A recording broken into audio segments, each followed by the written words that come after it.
Mon ami, tu veux te lancer dans le business de Gbaka? Stop. Stop, stop, stop, stop. Arrête tout de suite. Parce que bientôt, c'est la fin des Gbaka. Bientôt, c'est la fin des Gbaka. Donc, tous ceux qui veulent se lancer dans le business des Gbaka, là, mes amis, stoppez. Stoppez. Hello, je suis Jessica GD, multi-entrepreneur en Afrique. Je suis dans la restauration, dans l'immobilier et dans l'agroalimentaire. Ici, vous êtes sur ma chaîne où on parle d'entrepreneuriat, d'immobilier et d'investissement. Ce sont les thématiques qui vous intéressent. Je vais vous demander quelques petites choses. Activez la cloche de notification pour ne perdre aucune vidéo. Si vous êtes abonné, likez la vidéo, commentez la vidéo, partagez la vidéo et surtout pour ceux qui ne sont pas abonnés, qu'est-ce que vous attendez? Abonnez-vous! Pour tous ceux qui ne sont pas, pour tous mes valeureux qui ne sont pas en Côte d'Ivoire et qui ne savent pas ce que c'est qu'un Gbaka, qui ne savent pas. Le Gbaka, c'est des sortes de mini-cars, voilà, qui assurent le transport des personnes principalement dans la capitale ivoirienne. Mais on peut également en trouver à l'intérieur du pays. On peut également en trouver à l'intérieur du pays. Mais où ils ont le plus gros impact, c'est dans la ville d'Abidjan et ses alentours. Voilà. Et donc, le business du Gbaka, jusqu'à une certaine époque, c'était vraiment un business très attractif. Voilà, c'était un business très attractif parce que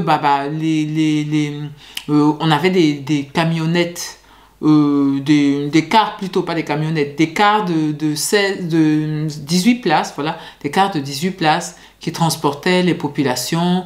On payait beaucoup selon les distances, 200, 300, voire 500 fois 18 places. Vous imaginez ce que ça fait. Voilà, donc c'était un business qui était très lucratif, avec également beaucoup de soucis, parce que, évidemment, les personnes qui conduisaient n'étaient pas très regardants, n'étaient pas très attentifs, ne faisaient pas très attention au cas, donc ça tombait souvent et vraiment beaucoup en panne. J'ai une de mes amies même qui s'est lancée dans ce business-là avec un peu moins d'une dizaine de Gbaka, là. Ami, je te fais coucou, voilà, si tu regardes cette vidéo, voilà, et elle a tout perdu, quoi. C'était l'un de ses pires investissements. Donc, contrairement, par exemple, au business des taxis, où là, c'est vraiment plus intéressant, le business des Gbaka, c'est un business qui est vraiment très problématique. Si vous prenez le Gbaka et que vous le conduisez vous-même, ça peut être intéressant. Mais trouver de bons chauffeurs dans ce milieu-là, c'est très complexe. C'est très complexe parce que ça s'adresse à des personnes, en fait, les chauffeurs de Gbaka, il y en a beaucoup qui sont, je sais pas quel terme pour ne pas être méchant employé, qui n'ont pas eu beaucoup d'éducation, quoi. Voilà, qui n'ont pas eu beaucoup d'éducation. Donc, c'est des personnes à qui expliquer même des choses, c'est compliqué. À qui expliquer des choses, c'est compliqué. Donc, c'était un business vraiment qui était déjà très complexe.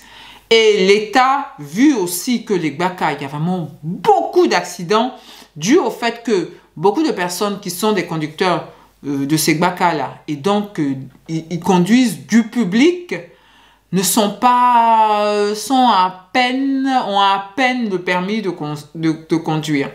Quand je dis ils ont à peine le permis de conduire, ils peuvent avoir le permis de conduire, mais dans nos pays, là, avoir un permis de conduire ne fait pas de toi un conducteur. Voilà. Et donc, il y en a beaucoup comme ça. Et donc, ça fait que sur la route, on a beaucoup d'accidents avec les Gbaka.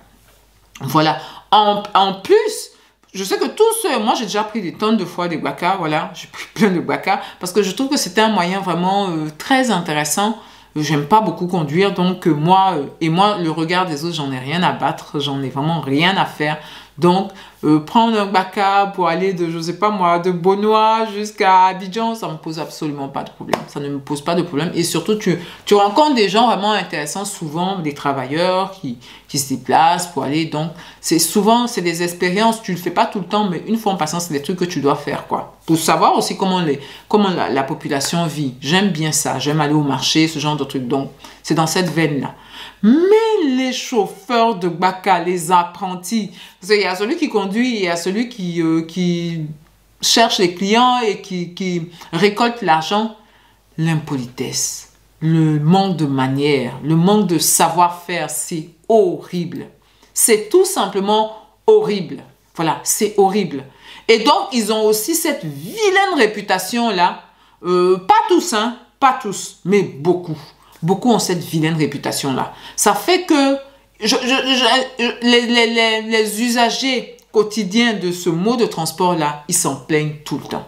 Ils s'en plaignent tout le temps. Voilà. Et donc, c'est l'une des raisons même aussi pour lesquelles investir dans ce type de projet-là, dans ce type de business-là, c'est un peu risqué. C'est risqué parce que vous avez des conducteurs qui sont quelquefois même sous l'effet d'autres trucs là, voilà, tout ça. Et donc, vous n'êtes pas safe, quoi. Vous n'êtes pas safe. C'est-à-dire, votre investissement n'est absolument pas safe. Ça, c'était la situation antérieure. Il y avait, bon, les gens faisaient avec ça. Les gens investissaient quand même dedans, hein, parce que ça peut être très lucratif. Ça peut être très lucratif. Donc, les gens investissaient dedans. Mais actuellement, avec la nouvelle donne là, n'y allez pas. C'est-à-dire, même si, malgré tout ce que j'ai dit là, vous vouliez aller, que vous trouviez que c'est pas trop risqué, voilà, actuellement là, n'y allez même pas. Parce que l'État, dans sa planification, est en train de mettre des petits pions là, voilà, parce que le transport, le déplacement à Abidjan et dans ses environnements est très compliqué. Voilà, il y a de plus en plus de monde à Abidjan. L'État est en train de décentraliser la ville là, en mettant plein de banlieues là. Il faut envoyer toutes ces personnes-là vers le centre pour travailler et tout ça. Donc, l'État est en train de mettre en place un système de sorte à pouvoir faciliter la mobilité des Abidjanais. Voilà, des Abidjanais et des personnes qui sont aux alentours, qui travaillent, moi je ne sais pas, à Bounoua, tu peux travailler à Bounoua, il y en a même qui travaillent à Boisseau et qui vivent à Boisseau, pardon, qui vont travailler à Bounoua, à Abidjan. Donc, la mobilité, il était en train de vraiment mettre en place des trucs pour pouvoir répondre à ça. Et c'est dans cette veine-là que je vois la suppression d'Egbaka. Je vois la suppression d'Egbaka. Pourquoi j'ai le premier indice, ou le plus gros indice que c'est vers ça on est en train d'aller là, avec tout ce que je vous ai dit, l'anarchie, le mal parlage, l'incivisme au volant, tout ça, voilà. Le fait que l'État est en train de mettre sur place la BRT. La BRT, c'est quoi? C'est le bus rapide de transit. C'est-à-dire, l'État va faire des lignes Yopougon Plateau, Yopougon Cocody, Yopougon Abobo, qui sont des lignes directes. C'est-à-dire, le bus ne va pas être dérangé par l'embouteillage. Il ne va pas être, qui sont des voies pardon, directes. Le bus ne va pas être dérangé par des embouteillages, il ne va pas être dérangé par quoi que ce soit qui se place sur la route avec les autres véhicules. Donc, ce sont des bus qui vont mettre en place pour pouvoir prendre beaucoup de monde. Voilà, beaucoup de monde. Et ces bus-là vont venir quelque part en concurrence justement avec les Gbaka. Vont venir en concurrence avec les Gbaka. Et vu tout ce que je vous ai dit au préalable, là, tous les comportements qu'ils ont, comment c'est pas très safe d'aller, de monter avec eux, comment bon, ils sont vraiment pas très polis, comment ils ont un bisbis même avec la population, mais la population est quelque part pieds et poings liés. Et donc c'est pour ça qu'ils vont avec eux. Si l'État se met à faire ces BRT là un peu partout, ah bah les Gbaka, je pense que ça va perdre de sa pertinence. Ça va perdre de sa pertinence et donc la chute va arriver. C'est pour ça que je dis à tout le monde, en plus du fait que c'est un business qui est vraiment très complexe, c'est-à-dire on peut gagner de l'argent, mais c'est très risqué. Voilà, c'est très risqué. C'est vraiment pas un business. Moi, je ne suis pas pour décourager les gens de faire des business, mais celui-là seulement, je dis n'y allez pas. N'y allez pas. Parce que c'est un business vraiment, c'est un business vraiment terrible, quoi. Et avec la BRT qui va arriver, ça va être de plus en plus difficile pour ce business-là. Ça va être de plus en plus difficile pour le business. Et on part même, de mon point de vue, vers un arrêt des Gbaka. Voilà. À Bassam, par exemple, avant, on avait ce qu'on appelait les 504, qui étaient des voitures où on pouvait prendre, je crois, 6, 7, 8 personnes. C'est là devant, oui, les 504, on mettait 2 personnes devant, là, voilà. Mais ça, ça n'a pas fait long feu. Quand il y a eu les nouveaux cars tout beaux qui sont arrivés. Parce que c'était un transport plutôt dangereux. Voilà, plutôt dangereux avec les pannes et tout ça. Donc, ça n'a pas fait long feu. Et je vois un destin pareil pour les Gbaka. Je vois un destin pareil pour ces mini-cars-là. Je vois que de toutes les façons, plus la ville va s'étendre, plus il va y avoir des travailleurs qui vont être loin du centre de la ville où il y a du travail, entre guillemets, l'État va réfléchir de plus en plus à des moyens efficients, efficaces pour pouvoir emmener les travailleurs d'un point A à un point B.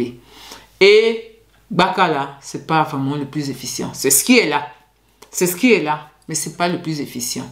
C'est pas le plus efficient. Et puis avec tous les problèmes que je vous ai précités là, je pense que l'État va vouloir mettre la haut là à ce mode de transport là, pas de manière brutale, hein, mais en introduisant plein de concurrences qui vont faire que doucement, lentement, comme avec les 504. Les 504, on n'a pas dit il n'y a plus 504. Hein. C'est pas comment ça s'est passé. Hein. C'est pas l'État qui a interdit. Non, maintenant on ne fait plus 504. C'est quand on a envoyé les autres. Doucement, la population même a commencé à ne plus s'intéresser à eux et ils ont disparu. Je vois pour les Gbaka un avenir pareil. Voilà. Donc, si vous voulez investir dans ce mode de transport-là, je vous le déconseille vraiment. Je vous le déconseille vraiment parce que non seulement c'est risqué et avec tout ce que l'État est en train de faire pour la mobilité, je pense que c'est un mode de transport qui va très bientôt, à court terme, là, être improbable. Voilà, être improbable et être en voie de disparition. Voilà. Donc, mes valeureux, c'est ce que je pouvais vous dire sur la BRT et les Gbaka qui sont, selon moi, en voie de disparition. Voilà.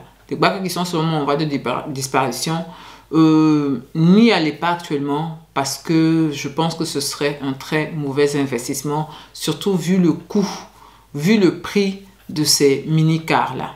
Bien. Je vais vous dire, portez-vous bien, prenez soin de vous et de votre famille et surtout n'oubliez pas, on avance ensemble.